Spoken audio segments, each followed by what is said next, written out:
Assalamualaikum warahmatullahi wabarakatuh. Jumpa lagi dengan saya, Mr. Ochard, biasa dipanggil Mr. O. Saya kebetulan menjadi pengajar di Universitas Trunojoyo Madura. Saat ini, alhamdulillah saya sedang berada di Suara Radio Unhas Tebu Ireng. Terima kasih atas kerjasamanya telah memfasilitasi ini. Ini jasa dari teman saya, Mbak Mimin, yang sekarang berada di hadapan saya langsung. Mbak Mimin, terima kasih. Ini adalah podcast Bibir Manis, Mbak Mimin. Bibir Manis itu bincang-bincang receh manusia biasa, karena kita manusia biasa ya, Mbak Mimin, ya, bukan artis ya, bukan selebgram, TikToker gitu ya.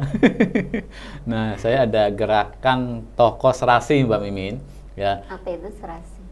Toko 1000 inspirasi. Oh, 1000 inspirasi. Iya, karena menurut saya saat ini kita belum sultan, insya Allah OTW sultan ya, Mbak Mimin ya, amin ya. Amin. Jadi belum sultan, insya Allah OTW sultan, belum bisa berbagi harta, hanya bisa berbagi kata-kata, gitu Mbak Mimin. Ya, ini nanti tayang di YouTube channel saya, Dede Rosadi ZA. Jangan lupa nanti like, comment, dan subscribe, Mbak Mimin. Udah subscribe belum, Mbak Mimin?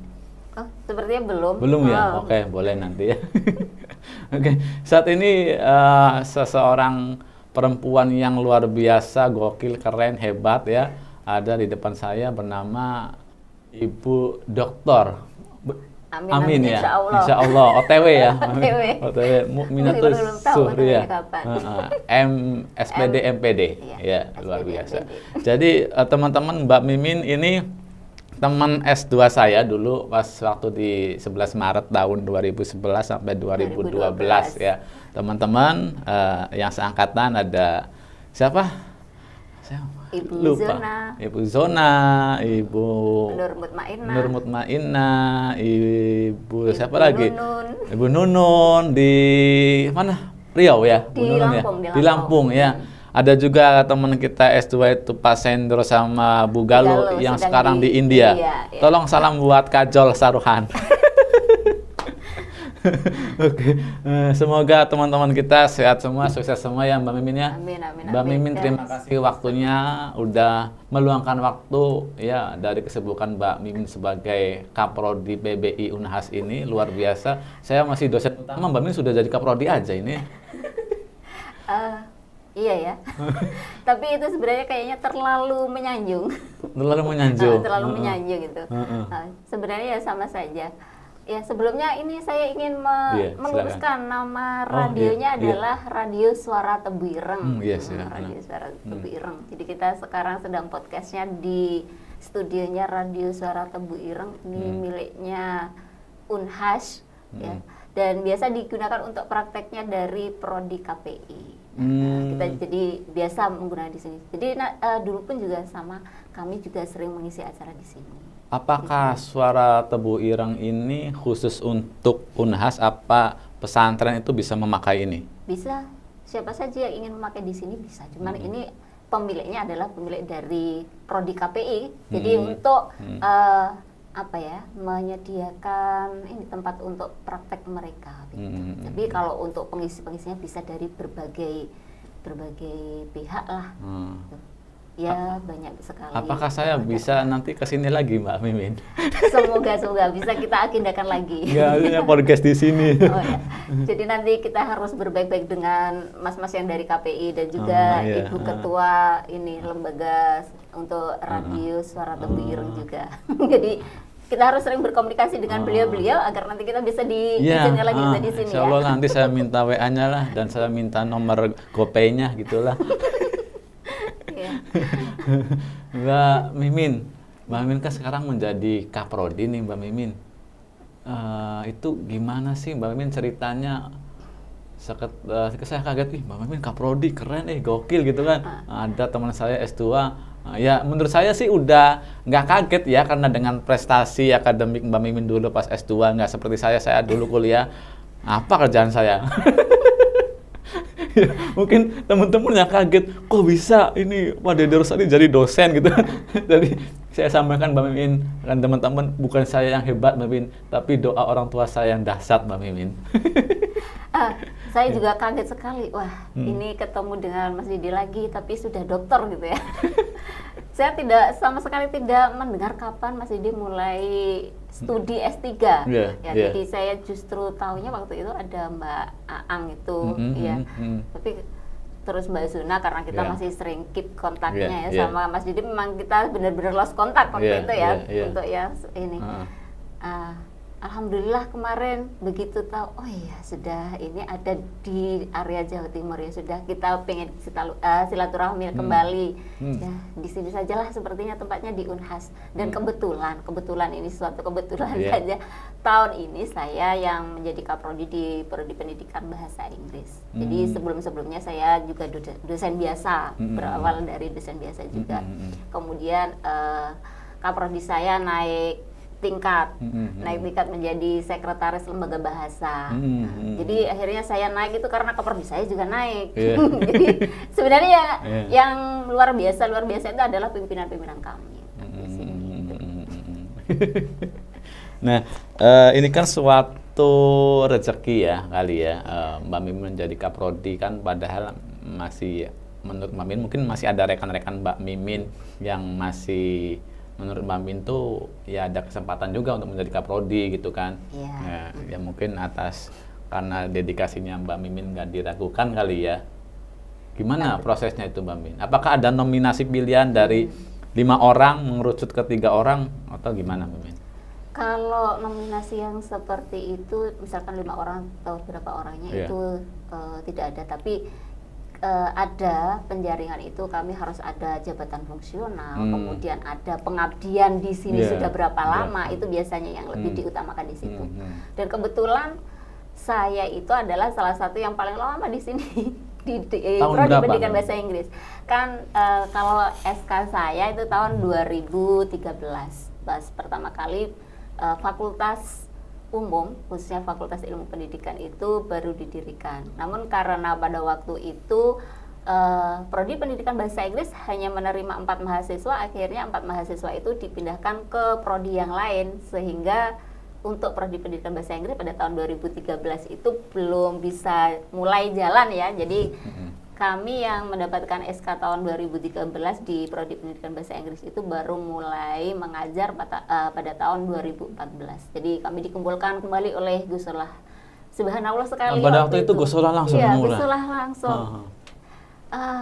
Gimana rasanya? Langsung adem gitu ya ketemu Gus Solah dengan sesuatu yang harus integritasnya tinggi gitu. Kalau dipanggil datang dan kita ketemu langsung beliau, dan itu nantilah yang mungkin menjadi pilihan beliau gitu. Karena sebenarnya yang melamar untuk menjadi dosen bahasa Inggris itu pun pada waktu itu ada sekitar 67, dan kami yang terseleksi itu akhirnya tinggal 2, saya dan Bu Elisa yang sekarang ini menjadi warek 3. 67 orang yang melamar. Ya banyak dari teman-teman dari berbagai universitas negeri waktu itu yang ketemu. Ya, ada 67. Itu rahasianya apa dulu Mbak Mimin bisa masuk ke sini? Saya juga tidak tahu rahasianya apa. Saya hanya ketika diwawancara saya juga menjawab seperti apa yang ada dalam pikiran saya dan apa yang saya Gus Solah.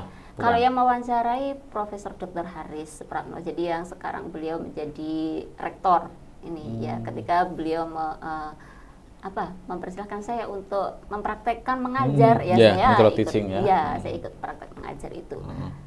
Dan saya juga tidak pernah bertemu sebelumnya dengan Bu Elisa yang sekarang jadi warek itu pada waktu tes itu. Jadi saya di gelombang-gelombang yang lain baru ketemu itu ketika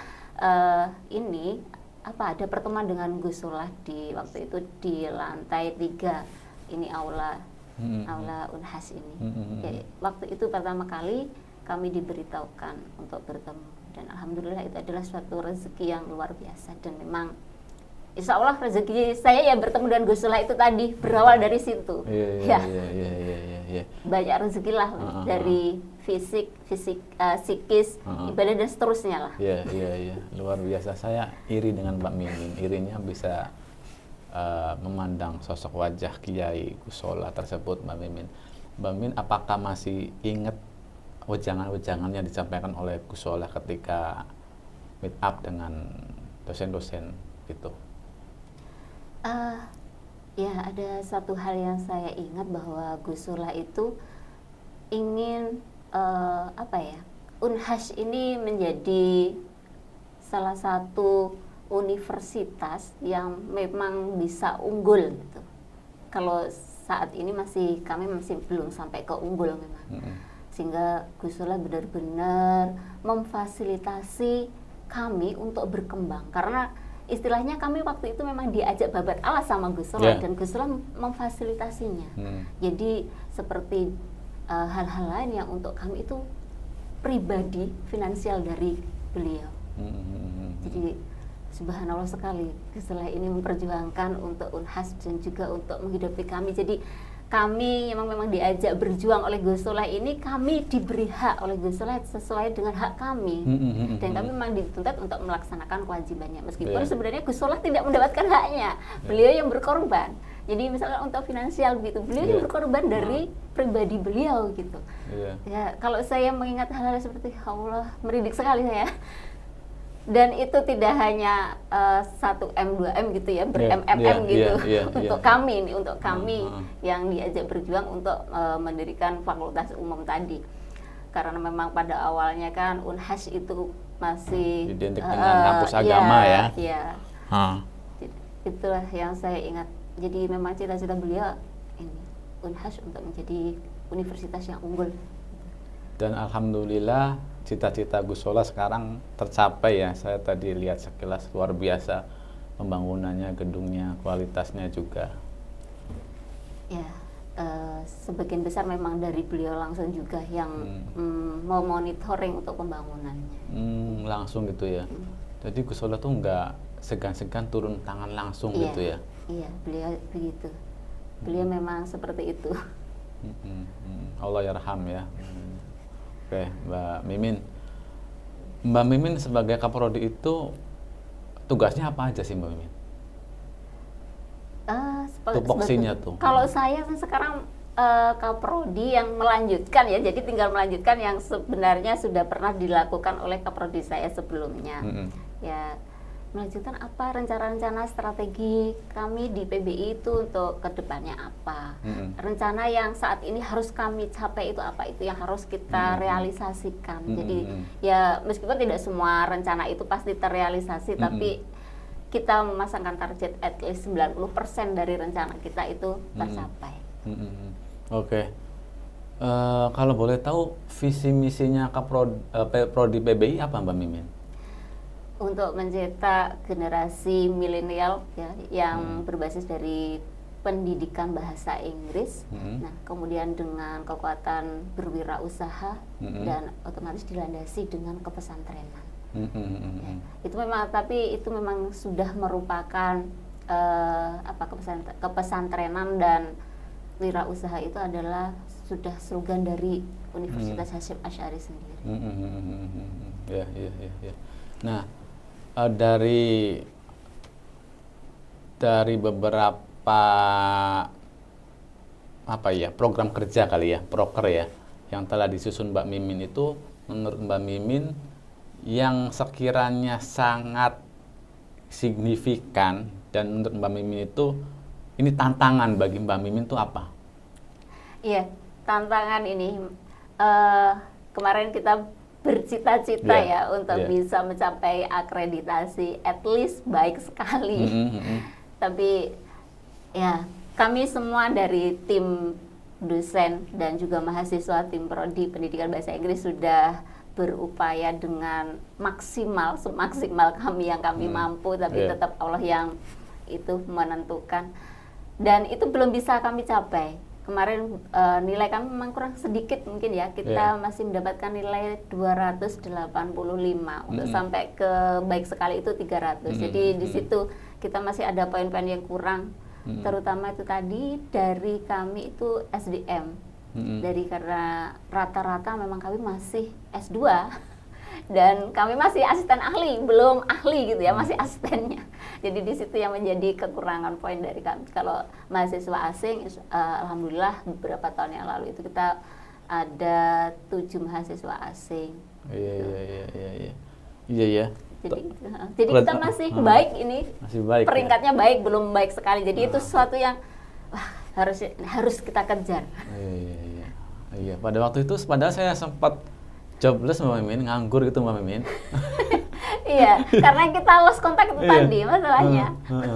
Saya dari tahun 2020 itu sudah resign dari kampus lama. Gitu. Jadi saya jadi praktisi, buka bimbel gitu Mbak Mimin. Jualan asongan Mbak Mimin. gitu. Makanya saya nggak nongol, nggak muncul, ngilang Mbak Mimin. Sibuk nyari cuan Mbak Mimin. Saya juga tidak orang yang aktif di medsos juga. Jadi itu teman-teman juga yang akhirnya mempertemukan saya dengan teman-teman yang lain lagi itu di grup WA juga teman-teman. Iya. Saya juga masih sudah S3 ternyata. Saya melewatkan itu. Itu sudah tahunya dari mana saya S3, Min? Ya kemarin waktu di Trunojoyo, kemudian saya searching, Trunojoyo waktu itu yang dibutuhkan S3. Nah, berarti kan sudah S3. Nggak, barangkali dari postingan saya, kan sesekali Mbak Mimin buka Facebook gitu ya. Iya. Sosmed yang Mbak Mimin punya tuh Facebook, IG? Facebook saja ya, kadang-kadang saya buka. Itu pun kadang-kadang. Kadang-kadang ya. Iya, oke. Mbak Mimin, tadi masalah akreditasi Mbak Mimin ya.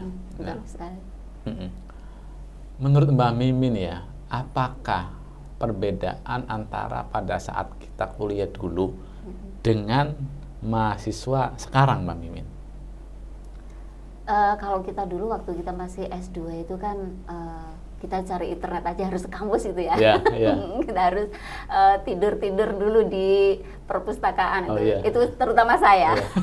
Saya di perpustakaan untuk cari internet. Karena di kos mau ngapain gitu ya. Iya. Di kosan juga nanti pakainya internetnya susah juga sinyalnya.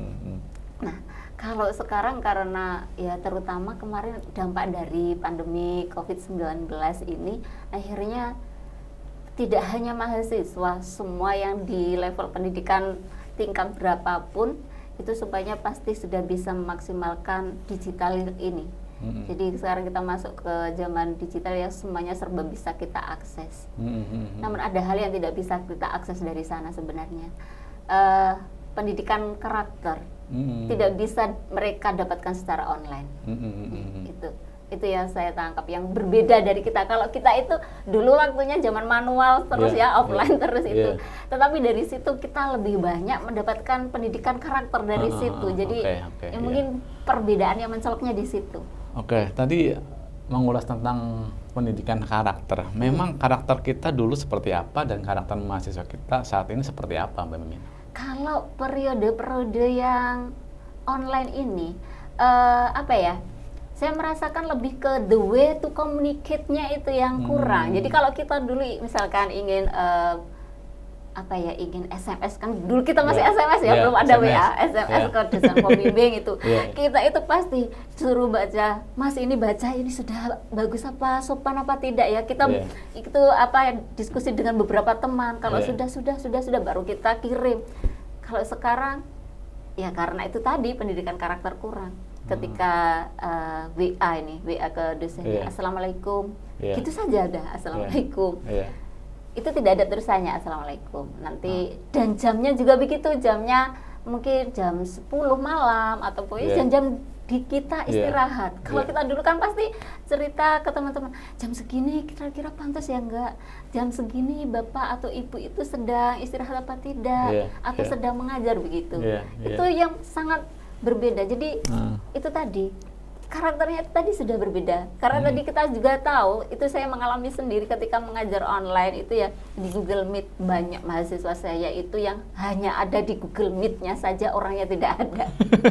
Jadi itu serasa saya itu ngomong dengan siapa. Jadi suara tanpa rupa ya Min ya.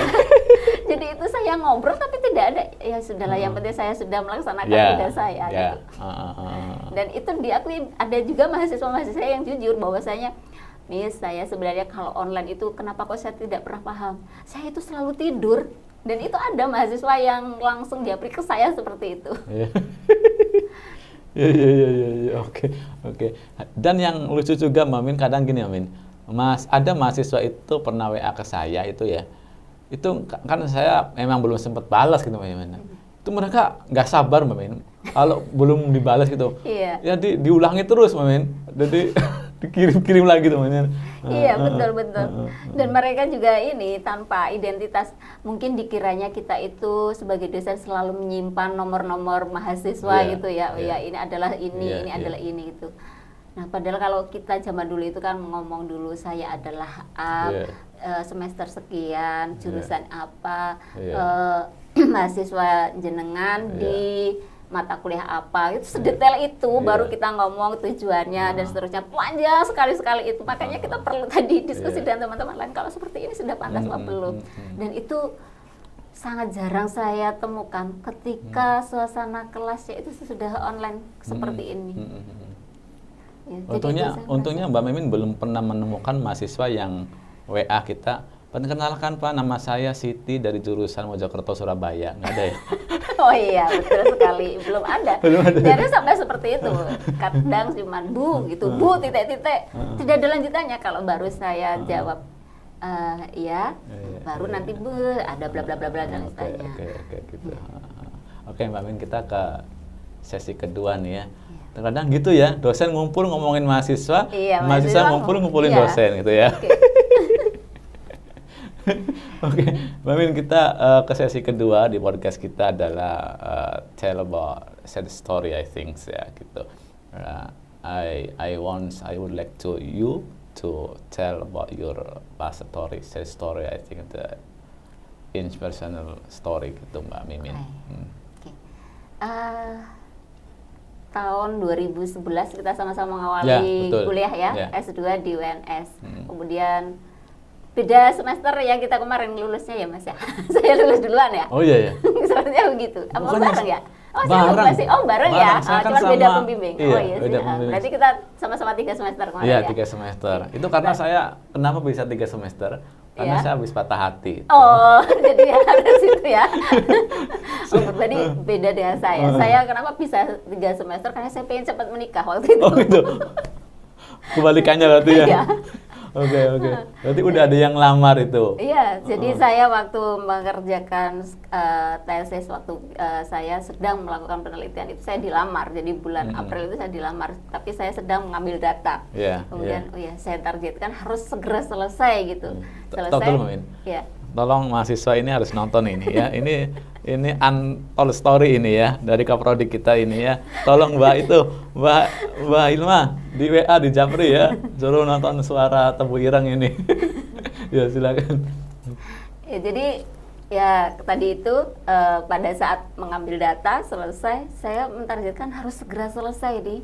Karena apa? Kalau sudah selesai, saya sudah ada agenda tadi mau menikah tanggal berapa begitu kan. Jadi bulan April itu saya dilamar dan saya mengambil data. Akhirnya saya harus mengolah terus. Jadi saya standby di Solo waktu itu. Teman-teman semua pada pulang, itu saya nggak pulang, saya di kosan terus. Itu. Kemudian saya menghadap Pak Asip. Pak Asip dengan siapa dulu? Kalau saya dulu Pak Martono sama Pak Ngadiso. Oh, sama Pak Asip sama Pak Martono saya. Nah, kalau dengan Pak Asip kan kaprodi. Nah, saya menyampaikan sama Pak Asip, saya sudah selesai ini skripsi saya, tapi saya jangan dijadwalkan untuk ujian di bulan ini, saya bilang tesis gitu. Tesis. Tesis saya. Oh ya, kenapa? Saya ada agenda yang harus saya jalani dulu. Jadi apa itu? Biar ini nanti untuk dedikasi saya itu ada perubahan. Kalau skripsi itu ke Bapak dan Ibu, biar ada sesuatu yang berubah di dedikasi saya bilang itu. Oh, di dedikasinya itu ya? Iya, dedikasinya. Jadi di sana sudah ada tulisan terima kasih pada suami gitu kan. Ini dulu nggak cerita nih, ini cerita. Iya, kita ketemu lagi setelah saya sudah menikah ya. Oke. Terus sudah itu saya Pak Asif di ACC, oke, nanti perkiraan bulan Juli. Ya kita Juli ya kemarin Juli. Itu di ini. Ya siap Pak, insya Allah saya siap kalau bulan Juli, pokoknya jangan bulan Juni saya bilang gitu. Jadi saya sebulan mandek. nunggu sampai bulan Juli itu. Akhirnya saya sudah menikah itu bulan Juli, balik ke UNS lagi untuk ujian. Itu sudah dengan suami saya. Oh, itu.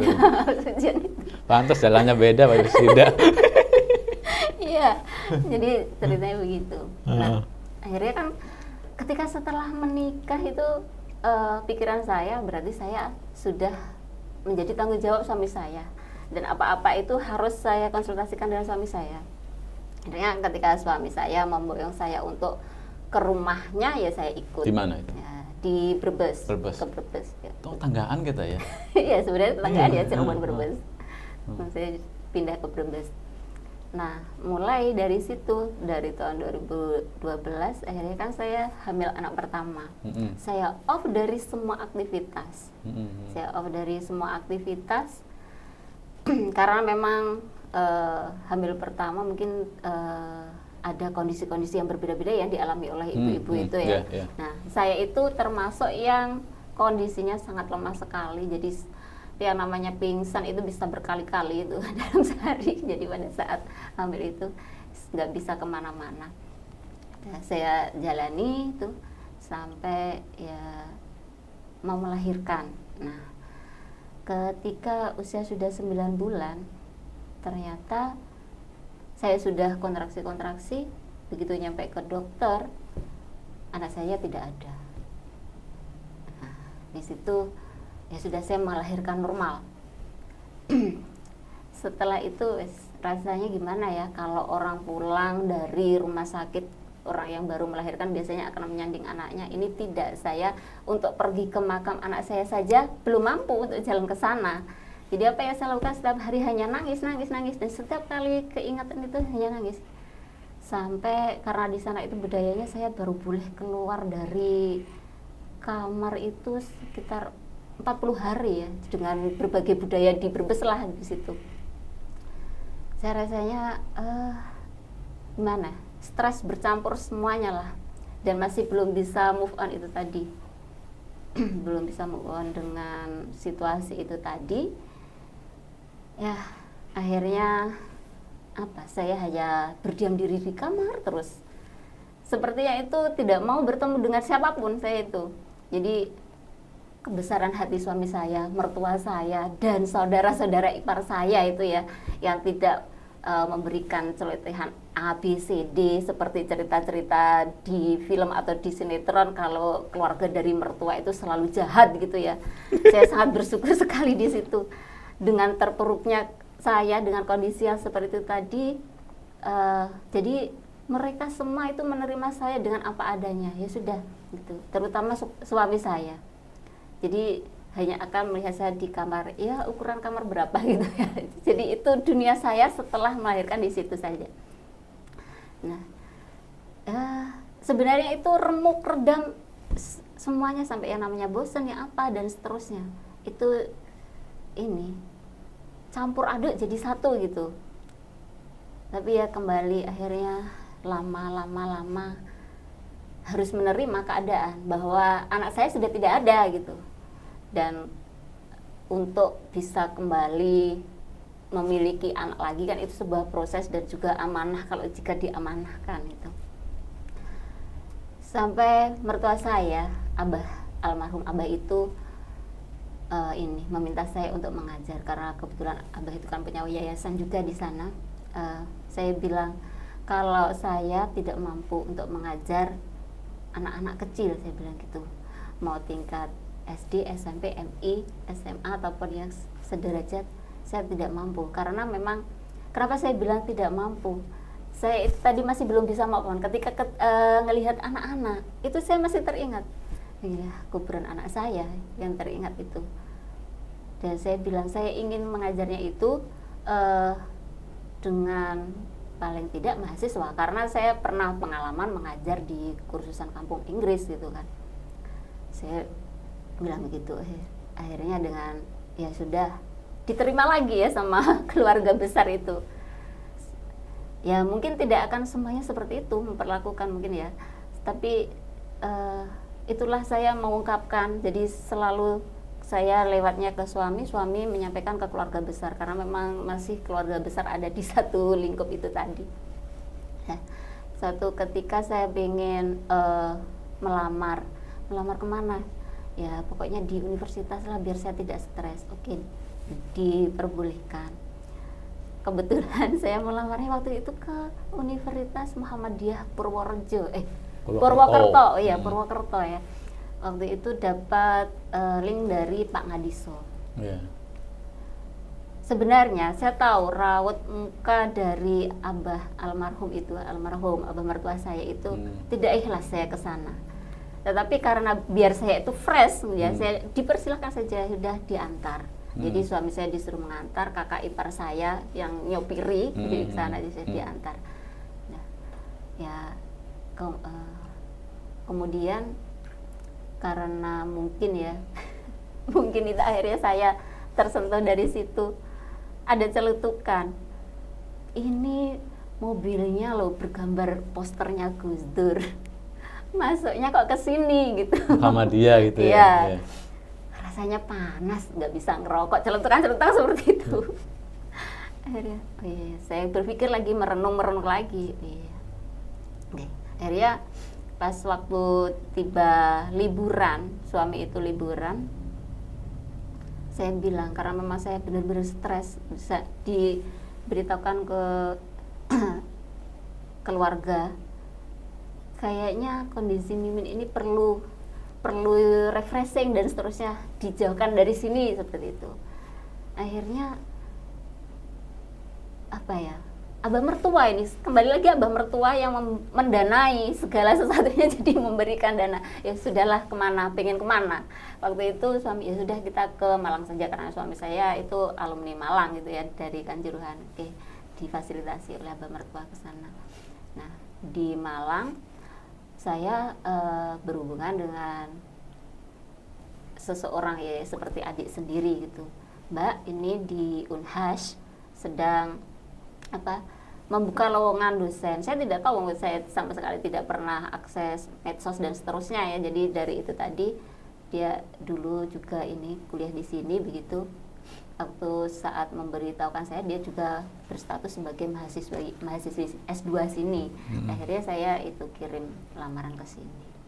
Saya pulang, saya di Malang 7 hari, balik ke Brebes lagi. Saya bilang ke Abah dengan pelan-pelan, Abah, saya baru saja mengirimkan lamaran.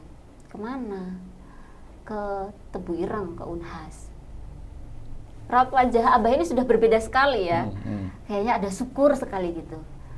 Kalau yang awalnya itu karena suami saya itu anak laki-laki pertama, jadi kayaknya tidak boleh kemana-mana gitu ya. Jadi dari mertua itu tidak boleh kemana-mana. Akhirnya nggak apa-apa, Mimin di sana, apply ke sana nggak apa-apa gitu. Tahun berapa ya, saya lupa, tahun 2013 saya dapat panggilan untuk ke sini, interview dan seterusnya tadi itu. Ya kembali lagi support dari mertua lagi, jadi sana segera berangkat. Padahal saya posisi di Brebes, saya dapat SMS itu duhur besok pagi itu harus berada di sini untuk wawancara dan seterusnya. Ya sudah, sana kata Abah, sana segera cari tiket karena waktu itu kalau kereta masih susah sekali, harus janjian harinya dan itu saya naik bis sama suami ke sini. Ya intinya support dari keluarga yang saya tempati waktu itu sangat besar sekali. Dan alhamdulillah ketika saya dipanggil kembali, dapat SMS lagi untuk berkumpul bersama Gus Solah. Tahun itu 2014 untuk bisa mengajar. Seminggu setelah saya mendapatkan info bahwasanya saya nanti sudah bisa mengajar pada semester sekian tahun sekian, seminggu setelah pengumuman itu saya hamil anak kedua. Nah, makanya saya merasa rezeki saya ada di sini gitu. Yang mana tadinya saya tunggu di Brebes gak muncul kabar itu ya. Jadi ketika saya begitu menginjakkan kaki ke Jawa Timur, seminggu berada di Jawa Timur setelah ketemu Gus Solah, ya alhamdulillah ya. Dan akhirnya saya tidak mau balik ke Brebes lagi. Saya menunggu untuk sampai masuk ke sini. Jadi ya itu prosesnya. Jadi bagaimana saya dari kondisi yang stres sampai akhirnya kembali tenang itu ya, saya mendapatkan ketenangan ketika sudah di Jombang ini tadi, setelah saya ketemu Gus Solah dengan berbagai ceramah-ceramahnya beliau gitu ya, hal-hal positif yang beliau omongkan waktu kami dikumpulkan itu sangat memotivasi sekali, dan saya yakin sekali dengan apa yang beliau ucapkan waktu itu. Itu saja mungkin ceritanya. Luar biasa. Mbak Mimin, kalau boleh saya sampaikan juga cerita Mbak Mimin tadi yang anak meninggal itu 9 bulan dalam kandungan, sama dengan istri saya. Oh iya. Sama, dan itu luar biasa. Istri saya melahirkan dalam keadaan normal, tapi bayi udah nggak bernyawa. Iya betul, saya itu yang merasakan seperti itu. Gitu. Tapi alhamdulillah istri saya kuat lah, gitu ya, luar biasa. Oke, Mbak Mimin, tak terasa waktu ini sudah menunjukkan 9.30. Mbak Mimin, saya minta 2 quotes. Yang pertama quotes umum buat rekan-rekan mahasiswa, pesan-pesannya sebelum kita closing statement siapa pemilik bibir manis. Silakan Mbak Mimin. Ya, untuk mahasiswa khususnya prodi pendidikan bahasa Inggris ataupun yang belajar tentang bahasa Inggris, bagi saya belajar bahasa Inggris itu adalah sesuatu yang menarik, menantang, dan menyenangkan. Karena apa? Itu adalah dulu dari pengalaman pribadi saya masuk ke jurusan bahasa Inggris itu pun adalah suatu kecelakaan gitu ya, yang tidak S1 dulu di mana? S1 di Universitas Islam Kadiri. Ya. Jadi sebenarnya bukan sesuatu yang saya inginkan, saya pengennya sesuatu yang eksak gitu, saya pengen itu eksak. Akhirnya di situ. Jadi kalau menurut saya jalani terus dan jalani, pasti akan menemukan keunikannya, apa yang menyenangkan di situ. Dan satu hal lagi yang menjadi kunci sukses seorang mahasiswa atau mahasiswa adalah apa yang kita jalani hari ini harus kita benar-benar terjun ke dalamnya. Jadi istilahnya kalau sudah terlanjur basah ya sudah mandi sekalian. Insya Allah itu sukses. Jadi jangan hanya niatnya separuh-separuh. Saya hanya killing time, hanya apa. Itu gimana kita akan sukses, orang kita hanya killing time kan, ya sudah, suksesnya hanya untuk killing time saja.